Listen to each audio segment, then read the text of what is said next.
زندگی میں مسائل آتے ہیں، مشکلات آتی ہیں۔ بعض لوگ کہتے ہیں کہ کبھی کبھی ایسا بھی ہوتا ہے کہ سارے در ہی بند ہو جاتے ہیں، کبھی کوئی امید نظر نہیں آتی اور وہ اس سبب سے مایوسی کا شکار ہو جاتے ہیں۔ میں نے ایک حدیث پڑھی، حضرت عبداللہ بن عمر رضی اللہ تعالی عنہما اس کے راوی ہیں۔ حدیث مبارکہ کا مفہوم ہے کہ سابقہ امتوں میں 3 افراد سفر پہ روانہ ہوئے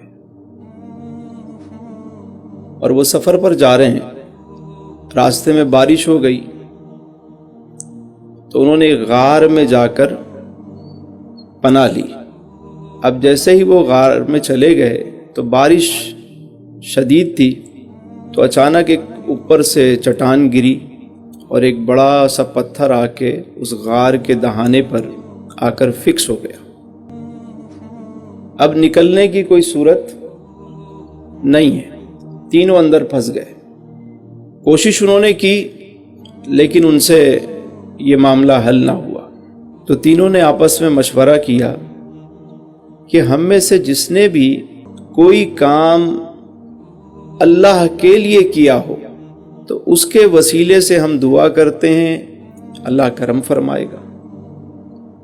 یاد کرو، سب سے پہلے ایک شخص نے دعا کی، اس نے ہاتھ اٹھائے، اس نے کہا باری الہ، میرے والدین ضعیف ہیں، تو جانتا ہے، اور میں روزانہ کام سے جب واپس آتا تو دودھ نکال کے پہلے اپنے والدین کو پیش کرتا، اس کے بعد اپنے بچوں کو اور اپنے غلاموں کو دیتا۔ میرے مالک تو جانتا ہے کہ ایک دن مجھے دیر ہو گئی، جب میں گھر پہنچا میں نے دودھ نکالا، جب اپنے والدین کے پاس پہنچا تو وہ سو چکے تھے، میں نے انہیں اٹھانا مناسب نہ سمجھا، کھڑا رہا۔ جب صبح ہوئی، بیدار ہوئے، میں نے انہیں دودھ پیش کیا، حتیٰ کہ رات کو بچے شور مچاتے رہے لیکن میں نے انہیں پہلے دودھ نہیں دیا۔ صبح والدین کو دودھ پلایا، پھر باقیوں کو۔ میرے مالک، اگر یہ کام میں نے تیری رضا کے لیے کیا ہے تو ہماری اس مشکل کو آسان کر دے۔ تو جیسے ہی اس نے دعا ختم کی تو وہ جو چٹان آگے آ گئی تھی وہ ذرا سی سرک گئی، تھوڑی سی سرکی، اور آسمان نظر آنے لگا، لیکن اتنی نہیں کھلی کہ وہ نکل سکے۔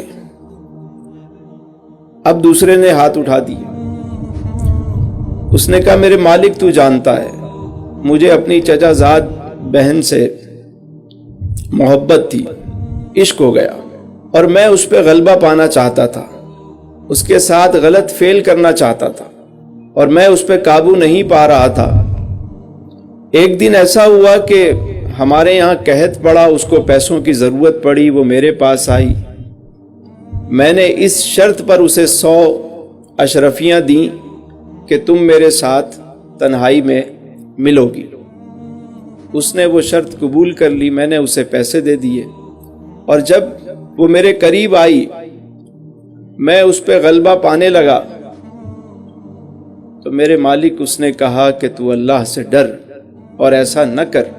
میرے مالک، میں پیچھے ہٹ گیا اور میں نے یہ کام چھوڑ دیا، میں نے اس سے پیسے بھی نہیں لیے، اشرفیاں بھی نہیں لیں، میں نے یہ کام تیری رضا کے لیے کیا۔ میرے مالک، اگر یہ فعل میں نے تیری رضا کے لیے کیا ہے تو میرے مالک ہمیں آج اس مشکل سے نجات دے دے۔ حدیث مبارکہ کے الفاظ ہیں کہ وہ چٹان جو ہے وہ تھوڑی سی اور سرک گئی، لیکن ابھی بھی راستہ اتنا نہیں کھلا کہ وہ باہر نکل سکے۔ اب تیسرے کی باری آئی، اس نے ہاتھ اٹھا دیے، اس نے کہا میرے پاک پروردگار، میرے سونے اللہ، ایک مرتبہ میرے پاس کافی مزدور آئے کام کرنے کے لیے، سب نے مزدوری کی، اور جب اجرت کا وقت آیا میں نے سب کو پیسے دیے، مگر ایک شخص نے وہ پیسے نہیں لیے اور وہ چلا گیا۔ میں نے اس کے مال کو محفوظ رکھا اور اس سے مزید تجارت کی، غلہ اگایا، اس سے جانور خریدے، اس سے برکت ہو گئی۔ کافی وقت گزرا کہ وہ شخص دوبارہ لوٹ کر آیا اور اس نے کہا کہ وہ جو میری مزدوری تھی وہ دو۔ میں نے میرے مالک کہا کہ تم ایک کام کرو، یہ جتنے جانور ہیں، یہ بھیڑ بکریاں، یہ گائیں، یہ بیل، یہ سب لے جاؤ، یہ سب تمہارے ہیں۔ اس نے کہا کہ اللہ سے ڈر، مجھ سے مذاق کیوں کرتا ہے؟ تو میں نے کہا کہ میں تجھ سے مذاق نہیں کر رہا، یہ سب تیرا ہے، تیرے ہی مال سے اس میں برکت ہوئی ہے، یہ سب تیرا ہی ہے، تو لے جا۔ میرے مالک وہ سارا مال لے گیا، حتیٰ کہ اس نے ایک جانور بھی نہ چھوڑا، سب لے گیا۔ اگر یہ کام میں نے تیری رضا کے لیے کیا ہے تو میرے مالک آج ہمیں اس مشکل سے نجات دے دے۔ جیسے ہی اس نے دعا ختم کی، وہ پتھر جو ہے وہاں سے ہٹ گیا اور وہ تینوں باہر نکل آئے۔ اس حدیث مبارکہ سے ہمیں کئی باتیں سیکھنے کو ملی۔ ایک تو یہ کہ اگر کبھی اچانک زندگی میں آپ کو لگے کہ سارے دروازے بند ہو گئے، کوئی ایسی رکاوٹ آ گئی، کوئی ایسی ناگہانی آ گئی کہ آپ کو لگا کہ سارے دروازے بند ہو گئے، سبیل کی کوئی صورت، روشنی کی کوئی صورت، امید کی کوئی صورت اگر آپ کو نظر نہیں آ رہی، تو اس وقت پھر یہ کام ہے کہ آپ نے مصلی بچھانا ہے اور اپنے پروردگار سے دعا کرنی ہے۔ بات سمجھ آ رہی ہے؟ اپنے رب سے دعا کرنی، فریاد کرنی ہے کہ مالک میرے لیے تو یہ چیز بہت بڑی ہے، میں کمزور ناتواں، یہ پریشانی بہت بڑی ہے میرے لیے۔ میرے مالک تیری ذات لامحدود، تیری طاقت لامحدود، میرے لیے یہ چیز بڑی ہے میرے مالک، تو میرا خالق ہے، مالک ہے، پروردگار ہے، اس مشکل کو آسان کر دے۔ اور دعا میں کوئی ایسا وسیلہ پیش کریں جو فقط اللہ کے لیے ہو، کوئی ایسا تعلق جو فقط اللہ کے لیے ہونا چاہیے۔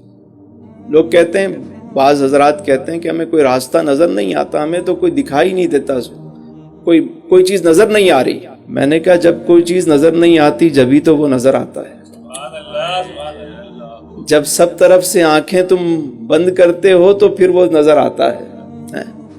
یہ شرط ہے، دستک ہو اگر دستے یقین سے، در چھوڑ دیوار بھی کھل جائے کہیں سے۔